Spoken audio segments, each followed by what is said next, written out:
नमस्कार दोस्तों, आज मैं संकट चौथ माता की कथा आप लोगों को सुनाने जा रही हूँ।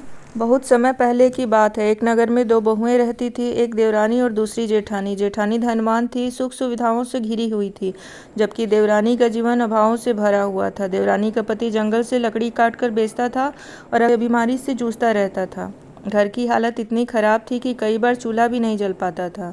इसके बावजूद देवरानी का मन बड़ा पवित्र था।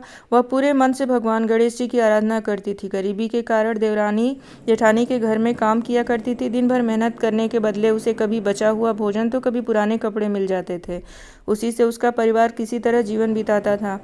माघ मास में संकट चौथ का पर्व आया। देवरानी पूरे श्रद्धा भाव से व्रत रखने का निश्चय किया। अपने पास की बचत से उसने 5 रुपये का तिल और गुड़ खरीदा, तिलकुट बनाया और पूजा के बाद उसे छींके में रख दिया। उसने मन में ठान लिया कि चंद्र दर्शन के बाद ही भोजन करेगी। पूजा के बाद वह रोज की तरह जेठानी के घर काम करने चली गई। जब उसने बच्चों को भोजन परोसा तो बच्चे बोले, माँ ने व्रत रखा है, वह भूखी है, जब माँ खाएगी तभी हम भी खाएंगे। जेठ जी ने भी यही कहा कि चांद निकलने के बाद ही भोजन करेंगे। देवरानी ने विनम्रता से कहा, मुझे घर जाना है, थोड़ा भोजन दे दीजिए। लेकिन जेठानी ने कठोर स्वर में उत्तर दिया, आज घर में किसी ने खाना नहीं खाया है तो मैं तुम्हें कैसे दे दूँ? सुबह बचा हुआ ले जाना।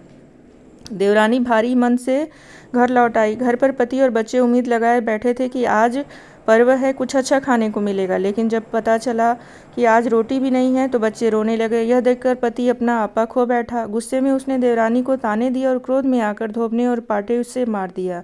बेचारी देवरानी गणेश जी का स्मरण करती हुई आंसू बहाकर केवल पानी पीकर सो गई। उसी रात विघ्नहर्ता देवरानी के सपने में प्रकट हुए। उन्होंने कहा, धोबने मारी, पाटे मारी, सो रही है या जाग रही है?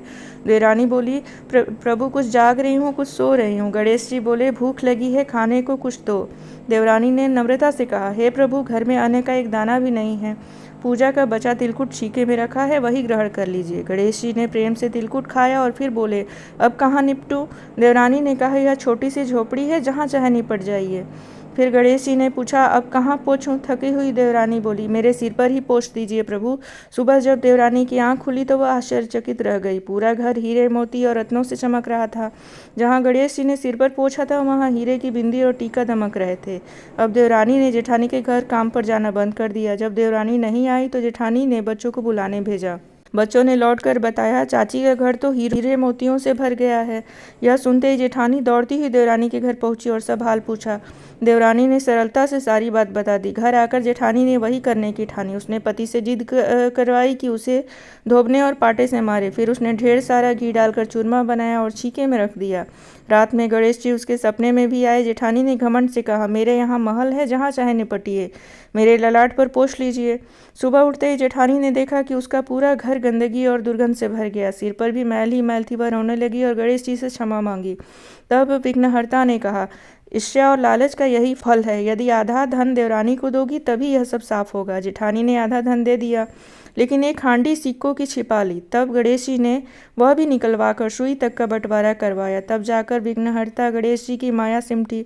हे गणेश जी महाराज, जैसी कृपा आपने देवरानी पर की वैसे ही सब पर करना और जेठानी जैसी सजा किसी को न देना। कहानी कहने वाले, सुनने वाले और हुंकारा भरने वाले सब पर कृपा करना। बोलो गणपति बप्पा मोरया।